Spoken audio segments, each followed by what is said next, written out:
নমস্কার আমার বাঙালি বন্ধুদের আরও একবার আমার চ্যানেল ইন্ডিয়ান বাইকে স্বাগত। তো আমি দুদিন আগেই ইয়ামাহা MT-15 একটি ভিডিও মেটালিক ব্ল্যাকের আমার চ্যানেলে দিয়েছিলাম, যেটা আমি সম্পূর্ণ হিন্দিতে করেছি এবং আমার মনে হলো আর একটা ভিডিও বাংলায় করে দেওয়া হোক। তো আপনারা এখন যে গাড়িটা দেখছেন সেটা হচ্ছে একদম নতুন লঞ্চ হওয়া ইয়ামাহা MT-15। এটা দেখুন, ম্যাট ব্লু কালার রয়েছে।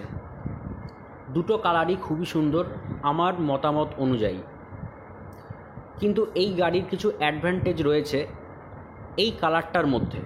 যেরকম দেখুন, টায়ারে স্পিন স্ট্রিপ দেওয়া হয়েছে, রিংটার মধ্যে দেখুন পিন স্ট্রিপ দেওয়া রয়েছে, তাও নিয়ন কালারের, অর্থাৎ লাইট পড়লেই কিন্তু এটা জ্বলবে, যেটা ব্ল্যাকের মধ্যে দেওয়া নেই। পিছন দিকে দেওয়া রয়েছে সম্পূর্ণ LED লাইট। আপনারা যদি, আমি উপরে একটা আই বাটনে লিঙ্ক দিয়ে দিচ্ছি, হতে পারে ভিডিওটা হিন্দিতে, কিন্তু আপনারা টোটাল সব কিছু দেখতে পাবেন, ইঞ্জিন স্পেসিফিকেশান পাবেন। আমি এখানে এই গাড়ির ইঞ্জিন স্পেসিফিকেশান বলবো না, আমি শুধু এটুকু বলে দেবো 155 সিসির ইঞ্জিন রয়েছে এতে, যেটাকে 150 সিসির বলা হচ্ছে, কিন্তু আপনারা যদি ওয়েবসাইটে ঢোকেন দেখবেন এই গাড়িটি 155 সিসির ইঞ্জিন।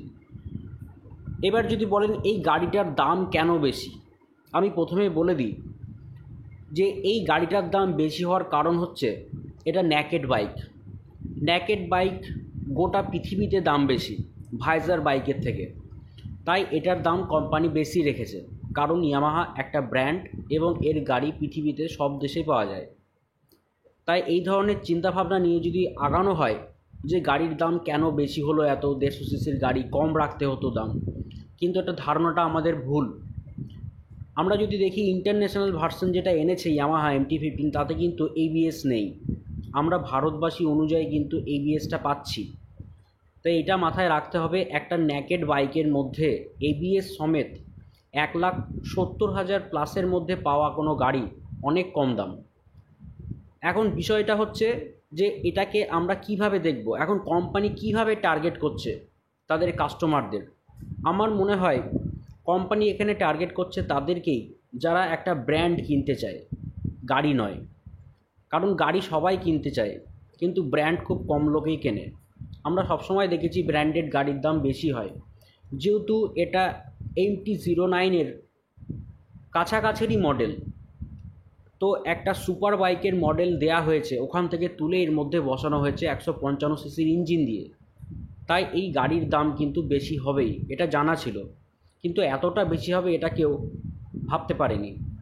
যাই হোক, আমি আমার মতামত অনুযায়ী বলবো, যাদের উচ্চতা 6 ফুটের কাছাকাছি রয়েছে বা 6 ফুট রয়েছে, বা বলবো 5 ফুট 8, 5 ফুট 9, তারা এই বাইকটা অবশ্যই কিনতে পারেন।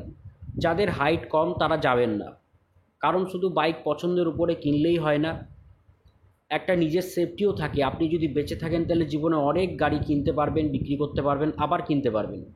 কিন্তু যদি আপনার একটা কোনো বিপদ ঘটে যায় তাহলে আপনি এই সুযোগটা হয়তো দুবার পাবেন না। আমার উচ্চতা 5 ফুট 7, আমি কিন্তু গাড়িতে বসে কমফোর্টেবল ফিল করিনি। এটা গাড়ির হর্ন ছিল, আমি শুধু হর্নটা এখানে শুনিয়েছি। লাইট, ব্যাকলাইটের একটা আমি নাইট ভিডিও একটা আনবো খুব তাড়াতাড়ি, আমার ইচ্ছে আছে আমার চ্যানেলে, যাতে সবাই দেখতে পারে নাইট লাইটটা কেমন। তো আমি এটুকু বলবো, যেহেতু এটা নেকেড বাইক তাই ইয়ামাহা এটার দাম বেশি রেখেছে। আশা করি বন্ধুদের, আপনাদের সকলকে আমি সঠিক তথ্য দিতে পেরেছি। আমার সঙ্গে জুড়ে থাকুন নতুন আপডেট পাওয়ার জন্য। ধন্যবাদ।